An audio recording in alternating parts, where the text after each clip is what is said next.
Hello, my friend, and welcome back to the Sleepy Grimoire. It's a pleasure to have you here once again tonight for another evening of rest and cozy storytelling.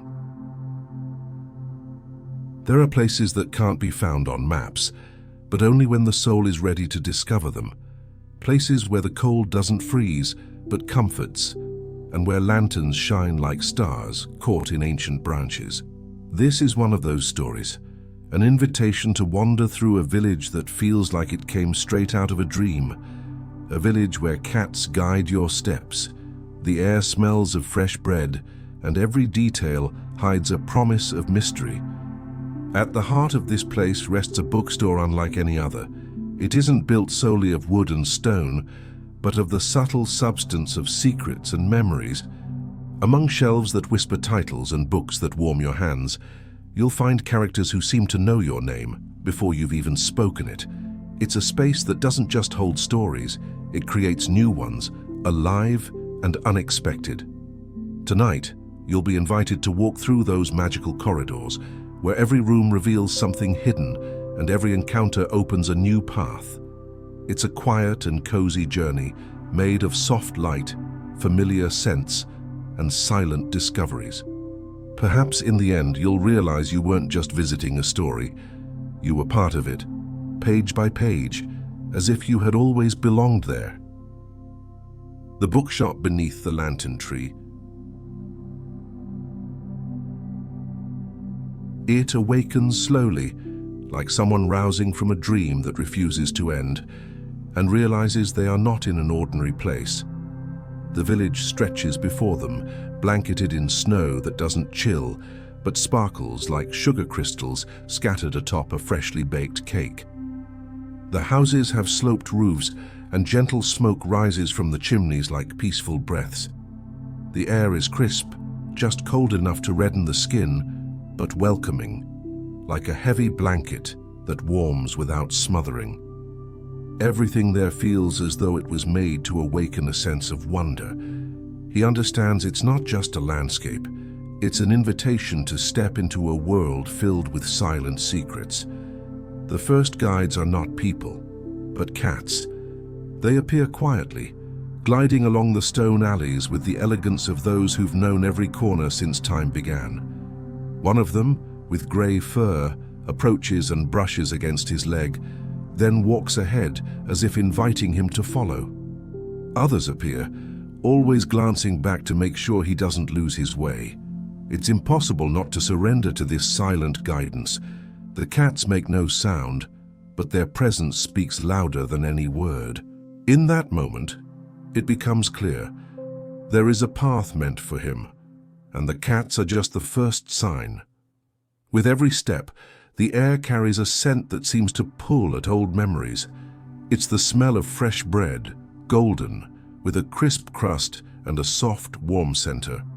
The aroma blends with hints of melted butter and honey, awakening hunger even in the absence of appetite. He breathes deeply and is transported to childhood memories. A warm kitchen in winter, a simple table, and the joy of breaking a hot piece of bread with his hands.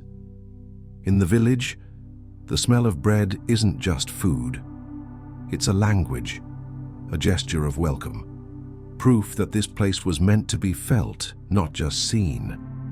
The village houses carry a European charm, with colorful facades that softly contrast with the glimmering snow. Red doors and blue-painted windows seem to smile subtly with every glance. Some hand-embroidered curtains sway in the wind like gentle waves. Lanterns hang over the streets and light up on their own as someone approaches, illuminating the damp stone paths with golden circles. Nothing is identical, yet everything is in harmony. He walks slowly, absorbing every detail, as if flipping through the pages of an illustrated book that, for the first time, has come to life before his eyes. It's in the middle of this walk that something unexpected happens. First, an almost imperceptible outline forms between the snow and the rooftops. It appears and vanishes like a flicker, making him believe it was just his imagination. But with every blink, the outline becomes clearer, revealing not just any house, but a different kind of building. It's discreet, yet impossible to ignore. There is no sign, no announcement, just a presence that slowly solidifies until it reveals itself as a bookstore. And this bookstore rests beneath a tree covered in lanterns that shine like tiny stars within arm's reach. The tree is grand and seems alive, as if it were the guardian of that place. From its branches hang glass lanterns that give off an amber light, warm and soft, forming a perfect contrast with the silver snow around it. The effect is almost hypnotic. Each glow pulses like a note of silent music.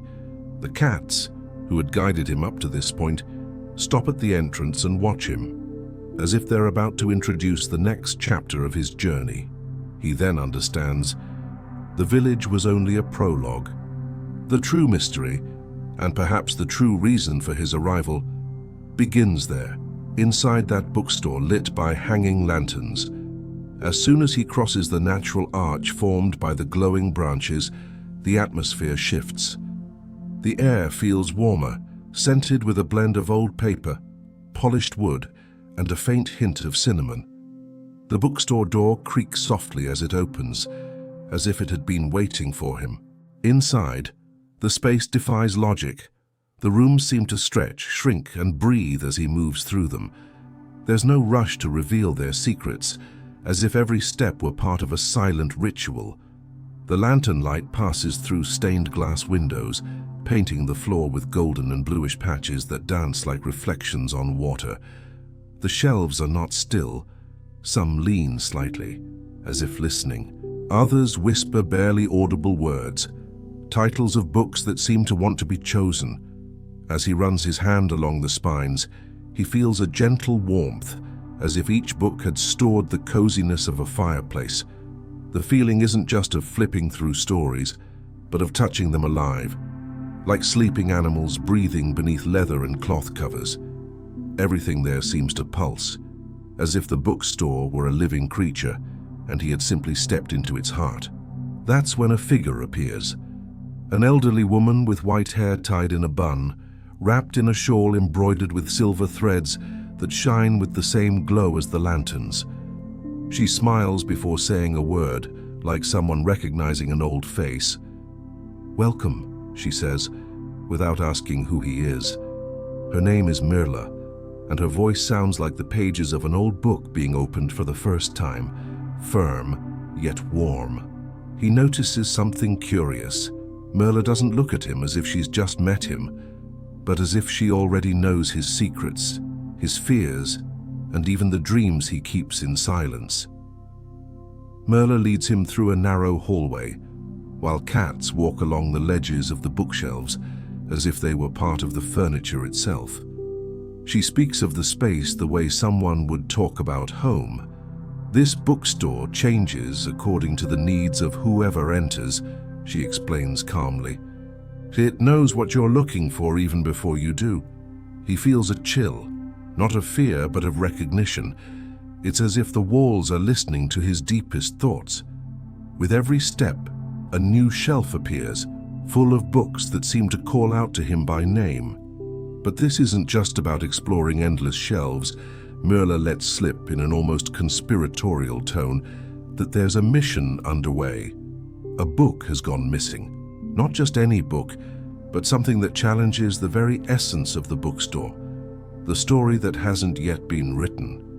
The title intrigues him, because it doesn't make sense that something unwritten could already exist in book form. Mirla only smiles enigmatically, as if offering half a riddle and saving the other half for later. He realizes he isn't there merely to admire the beauty of the place, but to take part in something greater. As she speaks, a gentle breeze causes some pages to flutter open on their own.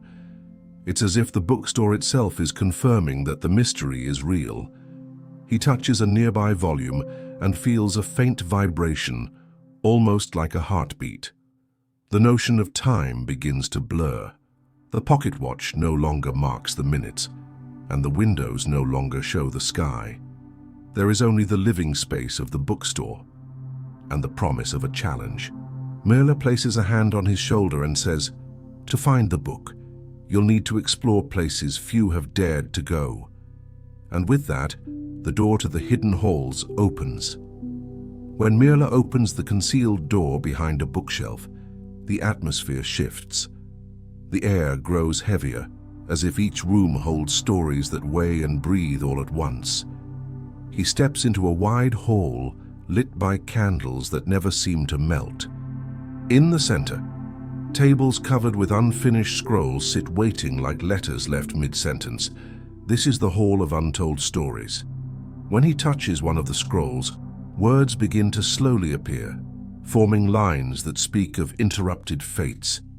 It's like hearing forgotten voices asking to be remembered. Further ahead, the corridor opens into another space, so narrow it feels like it squeezes the heart.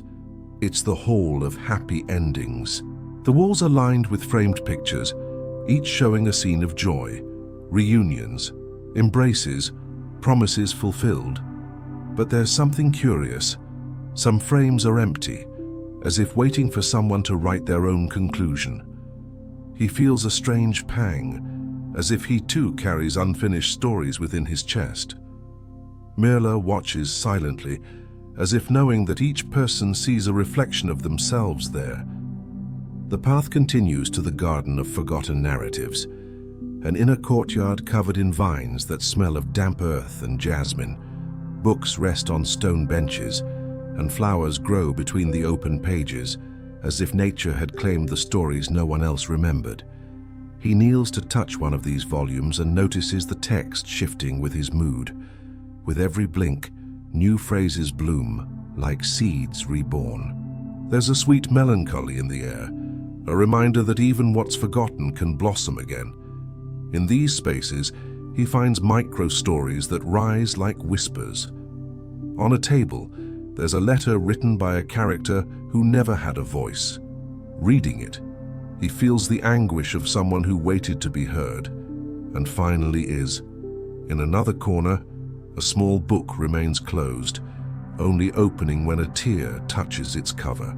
Inside, a story appears only for those who are sad, revealing that pain too can be a kind of companion. These are fragments that don't fit any ordinary narrative, but reveal the living soul of the bookstore, to give voice to what once seemed lost. Farther ahead, a simple covered journal rests quietly. When he opens it, he finds only blank pages, but as he begins to think, sentences start forming on their own, as if his mind were the ink filling the lines. He quickly shuts the book, startled and fascinated all at once. The feeling is like standing before an invisible mirror where his thoughts turn into story. Mirla simply watches and says, "Here, every visitor leaves a piece of themselves. Some choose not to return to read what they've written." Her words echo both as a warning and a promise. The hidden halls don't reveal just mysteries. They seem to test the courage to look inward. Each space demands that he face something intimate, the silence of what was never said, the absence of the ending he hoped for, the weight of what was forgotten. When he returns to the main corridor, he feels changed, as though he carried something out and left something behind. Mirla guides him to another room, where an old object awaits. The sound of distant ticking grows louder with each step, and so he arrives at the enchanted clock. At the end of the corridor stands a tall, imposing grandfather clock, crafted from polished dark wood. Its pendulum swings slowly, giving off a deep sound, like the heartbeat of something ancient. The gears glimmer under the dim light, but what's most curious is that its hands don't mark ordinary time. Instead of numbers, the clock face bears symbols: a feather, a flame, a tear, a star. Mirla explains that this clock does not measure time, but awakens stories. At midnight, the sleeping characters inside the books find their voice, wandering through the bookstore as nocturnal visitors. As he listens to the steady tick-tock, the atmosphere shifts. It feels as though each swing of the pendulum pulls something out from the invisible. Suddenly, a figure begins to emerge from the shadows, not frightening but intriguing. a young man in a navy blue cloak with weary eyes and steady hands, like someone who has lived through too many battles. He introduces himself as Olivier, a character who refused to accept the ending written for him. He escaped from his own book the last time the clock struck 12. His presence is both rebellious and melancholic, like someone burdened by an ill-told story. Olivier confesses he couldn't bear the fate assigned to him. He was a hero destined to die alone, no redemption, no tenderness.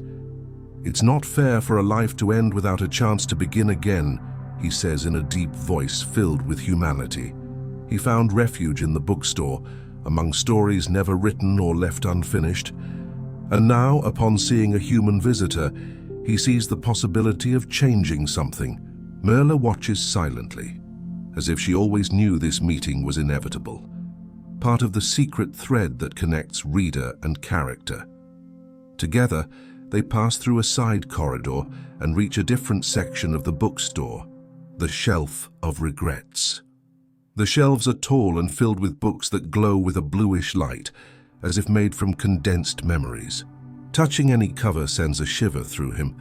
Each book holds the record of a deep regret, not just from characters, but from real people who passed through there. Olivier pulls out a volume and shows him. The pages describe choices that could have gone differently, endings that might have been softer.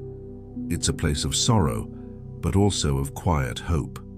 As they explore, he notices that some books on the shelf remain blank, waiting to be filled. It's unsettling to think that each visitor leaves behind traces of regrets they chose to forget. Olivier touches one of the empty volumes and, for a moment, a shadow from his past appears on the pages. Bloody battles, faces that vanished without goodbye. He slams the book shut, as if afraid of getting lost in his own reflection. The moment teaches him that regrets aren't eternal prisons. They are choices still waiting for new meaning. The sound of the clock echoes once more, marking the invisible passage of midnight. He understands now. The bookstore doesn't merely preserve stories, it offers the chance to rewrite them. Olivier looks at him with steady eyes, as if inviting him to go deeper into the journey. "If you want to understand the missing book," the character says, "you'll have to walk through sleeping stories." Merla nods, and a new door opens before them, as if it had been waiting for precisely this moment. Beyond it, a soft glow surrounds them. The next step is not just to read, it is to enter a book. When the door opens, there is no stone floor, no wooden walls, only a gentle light, as if the world had been dipped into a golden ink cloud. He takes one step, then another, and feels his body grow light, as though he were floating between invisible pages. Olivier walks beside him, steady, and Merla moves calmly, like someone who has crossed this threshold many times before. Slowly, shapes begin to take form.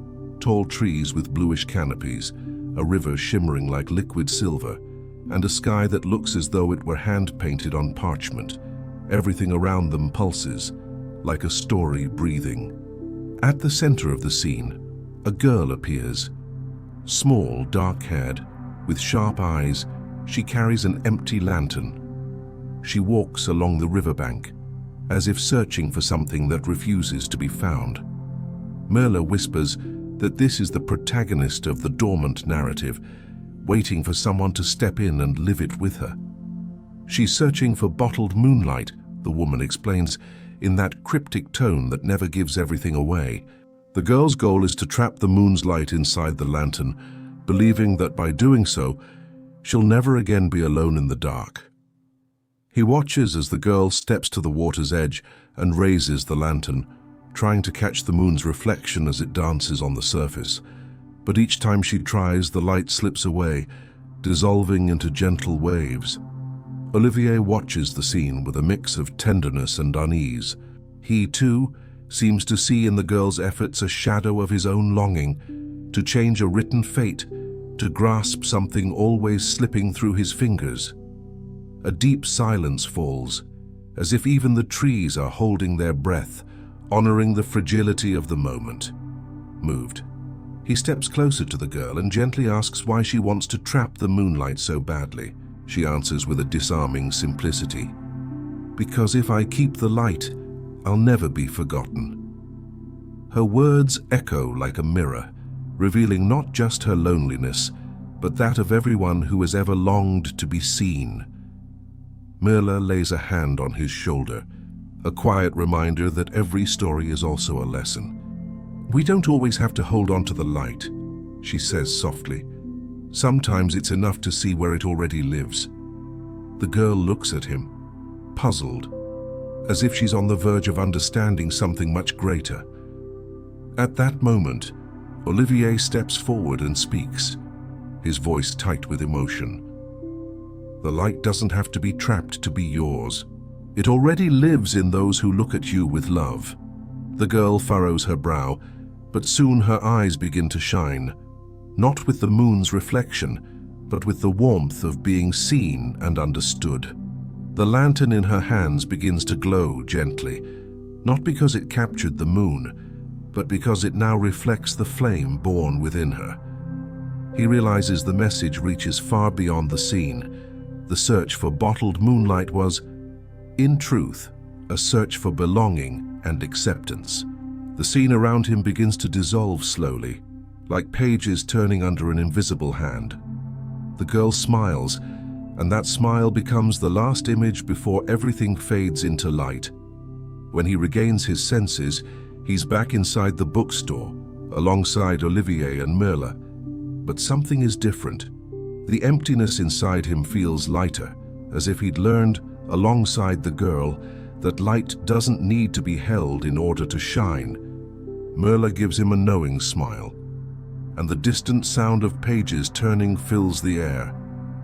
The mystery of the missing book is about to be revealed. Back in the bookstore, he senses that the atmosphere has shifted. The lanterns in the tree glow more brightly, as if responding to the journey just lived. The shelves seem to breathe, and even the clock ticks with a lighter sound, almost satisfied. In the middle of this living silence, Mirla approaches with a book in her hands. The cover is simple, made of soft leather, but the detail that draws his eye isn't the material, and it's the title, engraved in golden letters, "The Story That Hasn't Yet Been Written." His heart quickens as he realizes the object of the entire quest now rests before him. But there's a surprise. Upon touching the book, he sees that its pages are completely blank, just lines, waiting. Mirla explains gently, "This is the book of everyone who comes here. Each person writes in it without realizing, not with ink or pen, but with their choices, their fears, and their dreams. That's why it was never truly lost. It's always been inside you." The revelation stuns him and moves him deeply. He understands now. The search was never for an object, but for himself.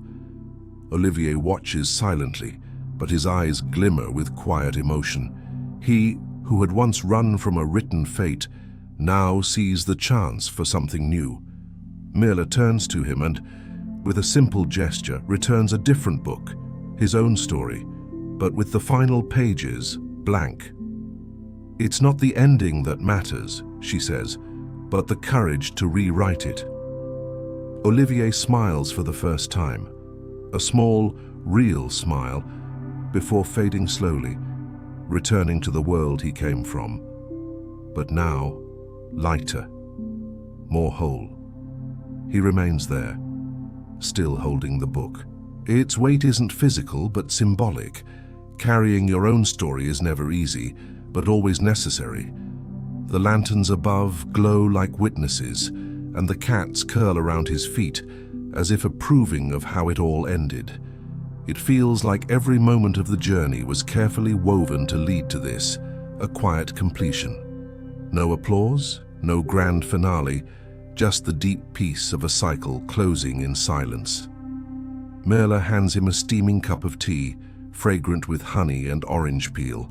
He sits in an armchair by the window, watching the snow fall outside as if the world has found its rhythm again. When he opens the book once more, something new appears. His own name on the cover, as if the story had finally recognized its true author. He closes his eyes and allows himself to simply be. The warmth of the tea, the soft ticking of the clock, the quiet purring of cats, it all blends into a lullaby of rest. And so, the mission comes to an end. Not as a grand adventure, but as an intimate awakening, one that leaves trails of light in the heart. The lost book wasn't an external mystery, but a reminder that every life is made of pages still unwritten. He takes a deep breath, savoring the moment, and knows he'll never look at stories the same way again. Merla drifts away in silence, like someone keeping secrets for another night. The lanterns flicker gently, and it feels like new chapters will always be waiting. But that, he realizes, is already another story. And so after this gentle journey through the village, the bookstore, and all the mysteries hidden beneath the lantern-lit tree, I ask you, what is the blank page still waiting to be written in your life? What story would you choose to rewrite if given the chance? Sometimes it only takes a single detail, a simple choice, an unexpected gesture to completely shift the course of the narrative. Think about it. If you held a book like that in your hands, with your name engraved on the cover, what would you write today? Which regrets would you leave behind? Which endings would you choose to transform? Share your thoughts with me in the comments, because maybe your reflection will help someone else who's also searching for light within their own pages. And if this story brought you comfort, inspiration, or simply a moment of peace, allow yourself to keep walking this path. If your eyes aren't quite ready to close, choose one more story here on the channel and let it carry you through the night. That way, when sleep finally arrives, you'll already be surrounded by enchanted worlds and cozy memories, ready to dream of pages still waiting for you.